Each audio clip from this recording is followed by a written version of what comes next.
Well, this is my first participation in a discussion after the historic win of the Mamati Manush government in West Bengal. And I stand here with immense pride and dignity, with my head held high, representing my people, representing my states, who chose truth over lies and hype. 2 months ago, the people of my state had 3 choices. 1, an ideology-less, unethical, venomous alliance. 2, a party that runs on media hype and encourages religious fundamentalism. And 3, the Trinamool Congress, which worked for development, which worked for peace, which worked for prosperity, which worked for communal harmony. The choices were clear, and the people spoke loudly and clearly. They blessed Mamata Banerjee's Trinamool Congress with even a bigger mandate this year. Profoundly and wholeheartedly, they elected a government that worked sincerely. They elected a government that worked transparently. They elected a government that delivered on its promises. Moreover, they chose a government that is fearless, that is bold, and that is honest. Now let us look at the promises made by the central government. A government that speaks about cooperative federalism. A government that talks about strengthening the center and state relationship. A government that tweets on almost every subject but remains mum and silent on important issues like when Dalits are killed, when young minds in Kashmir are pained and anguished. The government,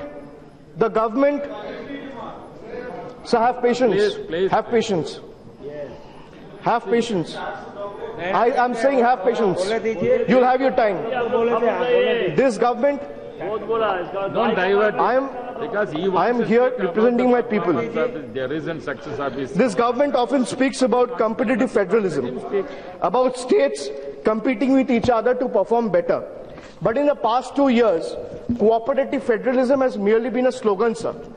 An empty slogan, not the reality. The CM of West Bengal wrote to the PM of the country in April or May 2015, that is almost 14 months back, detailing the ways in which the center was shortchanging the states. And there has been no positive response since then.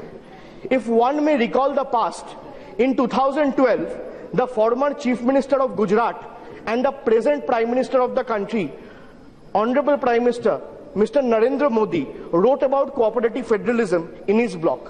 Let me quote, sir. I quote, "Sitting in New Delhi, the center may not always be able to do justice to the potential and needs of various states across India. By virtue of being closer to people, state government can respond much better in understanding and fulfilling the expectations of the people through good governance." Sounds good, sir. Very beautiful words, but forgotten after covering a mere distance of 920 kilometers. To be more precise, forgotten after taking the flight from Ahmedabad to Delhi. Such is the magic in Delhi's air. From this government's record, it is clear that there has been no cooperative federalism. There is no cooperative federalism or competitive federalism. What we have today, unfortunately, is camouflaged centralism in the name of cooperative federalism, sir. Sir, there has been talk of fiscal transfer to the states. But unfortunately, the reality is the central government has withdrawn its financial support from nearly 39 major schemes like National E-Governance Action Plan, modernization of police force, additional central assistance for LWE affected areas, backward region grant funds, special assistance for hill areas, schemes for setting up 6,000 model schools, schemes for central assistance to the states for developing export infrastructure and other allied activities, national mission on food processing and tourist infrastructure. This is not the end. Also, 58 important schemes like Rashtriya Kisan Vikas Yojana, National Food Security Mission, bringing revolution in Eastern India, National Rural Drinking Water, Sarva Shiksha Abhiyan, and National Livelihood Mission. The central government has substantially reduced its funding. Sir, it's unfortunate that central sponsored scheme and the budget for Sarva Shiksha Abhiyan has been reduced from 9,000 crores to 2,000 crore. Is this what we call cooperative federalism? No, sir. This is camouflage centralism. West Bengal is being weighed down today by a massive debt of more than 3,08,000 crore, left behind by the previous left government who ruled the state and ruined the state for 34 long years. Behind by the previous dispensation. Other states like Tamil Nadu, Maharashtra, Uttar Pradesh also has a debt in excess of 2 lakh crore. Has there been any waiver since then? Has there been any support from the central government's end? Has there been any initiative to curtail or reduce the amount or truncating the same amount? The answer is no, sir. This is what we don't call cooperative federalism. This is camouflage centralism. The Planning Commission also has been abolished, and the states have lost an important platform where they can raise their concern, can talk on the behalf of their representative and the state, where they can raise important issue. Sir, meetings are being called without consulting and discussing with anyone. You give Chief Minister time to speak based on the color of their party flag and your political equation. That is very unfortunate we are kind of facing today, sir. The government talks about competitive federalism. Good. Sounds good. They want one state to compete against another in a good spirit. But let us take this concept of competitive federalism in another level, sir. Let's see how the states are faring when they are getting compared to the center. Since I belong from Bengal and I come from Bengal, I'll take Bengal as the benchmark. So let's see how Bengal has fared and how the central government under the leadership of the Honorable Prime Minister and NDA has fared. Sir, if we take inflation, my number one point, in the supplementary demand for grants, 40,000 crore has been allocated as ways and means advance to the Food Corporation of India. Given the inflation situation in the country and the crucial role of the public distribution system for the common man, it is not clear why this allocation was not made during the budget session and now it's coming up at this stage.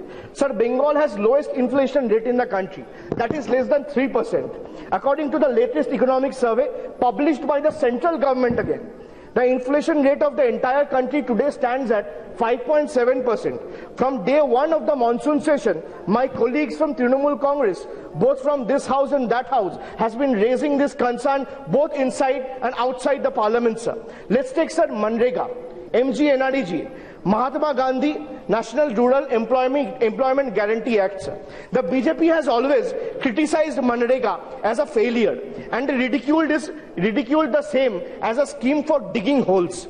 This is reflected in the scheme's overall performance. The average days of employment per household have been a dismal below 50. So last year it was only 34.84. But in Bengal, the situation and the scenario is different, sir. MNREGA aims to provide at least 100 days of wage employment per year. 85 lakh person days of work has been generated and we have spent more than 18,000 crore in the last few years. Again, undoubtedly, Bengal is the best in the country. So the demand for grants, add 5,000 crore to the MNREGA fund. This is a good step. But again, my question is, why they are adding now? It is not clear why such an important allocation is appearing as a supplementary demand for grants, sir. This again proves the central government's attitude and concern towards the common people and downtrodden of this country.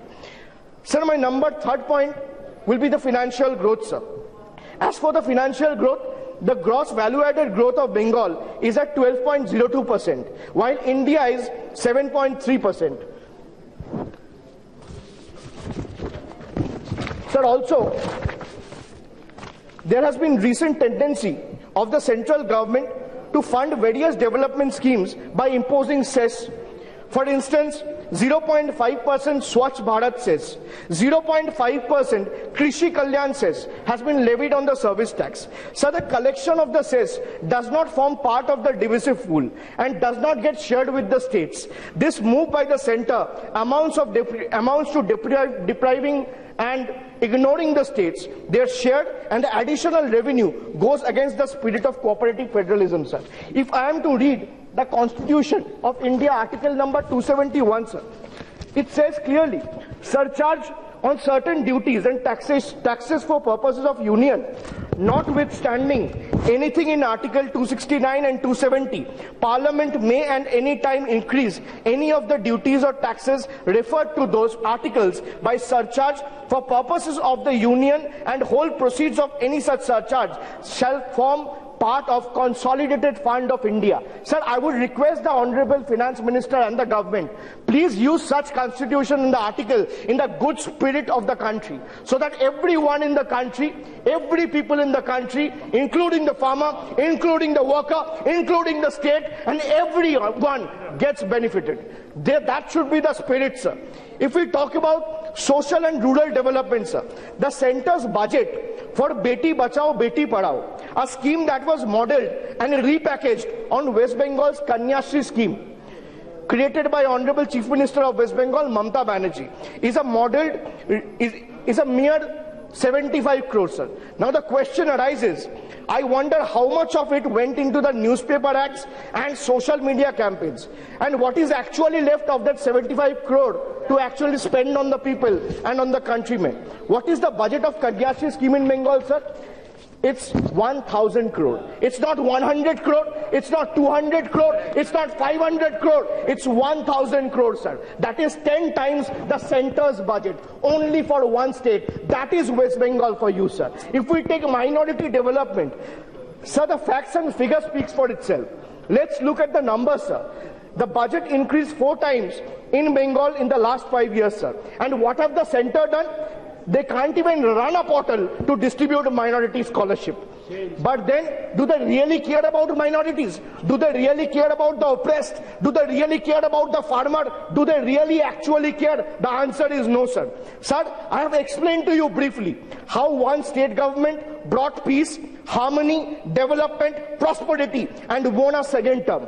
How schemes are implemented successfully on the ground, how people coexist irrespective of their caste, creed, religion, and irrespective of what they eat or where they pray. And while doing that, the state government of West Bengal has a gross domestic product which doubled nearly from 4.61 lakh crore in 2010-11 to 9.20 lakh crore in 2015-2016. Bengal is moving ahead, sir. Compare this to the central government, who believes they are an event management agency. They create big ads with big promises, write catchy slogans, try to do headline management, but the result is total mismanagement, sir. Today, after almost 69 years of independence, we don't need to know what must be done to strengthen the nation any longer. The central government and its representative, including the Honorable Minister, should ask themselves one simple question, sir, that are you doing even 1% of what you think should be done or must be done? The answer will be no again. I would request the Honorable Prime Minister and the Finance Minister, sir. I see them, they're very active on the social media, which is a good thing. For example, Facebook and Twitter and etc. I have no problem with that. But I would humbly request them to get a DVD of Satyajit Roy's beautiful film, Pother Panchali, which if translated to Bengal English, it means Song of the Road. Pother Panchali, the film is about, sir, Harihar and his family suffering from poverty. Harihar moves to the city looking for employment. In the meantime, his daughter falls ill. They don't have money to buy medicine or to take her daughter to the hospital. Unfortunately, on Harihar's return to the village, his daughter has already passed away. The family thus continues to suffer, sir. The film was based on the story written by Bibhuti Bhushan Bandyopadhyay, one of the leading writers of modern Bengali literature way back in 1929. But it reflects the current situation of the country today, sir. There is unemployment everywhere, and access to proper health care looks like a distant dream. But when you actually want to change the lives of people, how do you do it? You change lives by setting up fair price medicine shop, by giving up to 70% discounts. You change lives by giving proper shelters and houses free of cost to economically weaker section of the society under the Gitanjali scheme. You change lives by making all districts in the state declaring it open defecation free. You change lives by electrifying household under Shobar Ghore Alo scheme.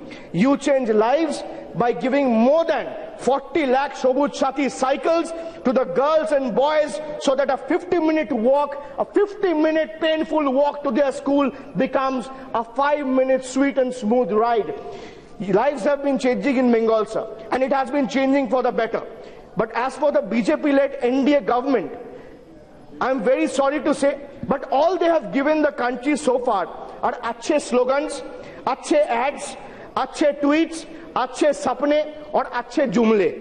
25 महीना बाद एक आशा और एक उम्मीद की किरण लेके सारे देशवासी जिस सरकार को सत्ते पे बिठाया था, किसी के भी अच्छे दिन नहीं आए सर।